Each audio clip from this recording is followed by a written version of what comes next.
এখানে আছে আমাদের বন্ধু সাগর। হ্যাঁ আমরা ঘরের মধ্যে বন্দি করে দিছি, প্রচন্ড থার পাইতেছে। সাগর তোমার অনুভূতি কি বন্দি করে? অন্ধকার করে তার অনুভূতি খুবই খারাপ। সে অনেক কষ্টে আছে, সে জানাতে চাচ্ছে যে বউসহ এরকম একটা ঘরে সে থাকলে খুশি হতো, কিন্তু একলার থাকাটা সম্ভব নয়। বন্ধু তুমি কি আর কিছু বলতে চাও? কিছু বলবে তুমি? আমাকে বলতেছে মেলতে, বুঝতে পারছেন? ও অনেক কষ্টে আছে, এই যে দরজা ভেঙে ফেলতেছে। ও কত কষ্টে আছে ভাই। আজ আমরা সাংবাদিক এসব দেখাচ্ছি, ঠিক আছে?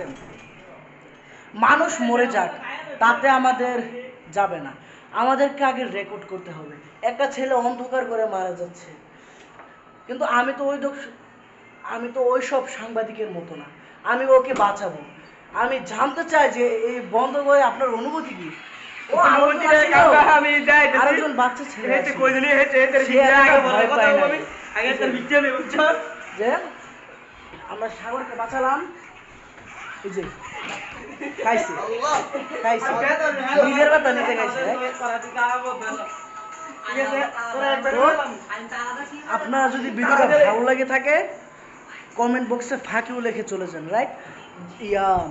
ভিডিওতে একাধারে রিপোর্ট মারুন, ডিসলাইক মারুন, আর এরকম বন্ধু পেলে তাদেরকে চাপদা ধরুন, গেলে ফেলুন ৭৬ লাখ টাকার সম্পদ।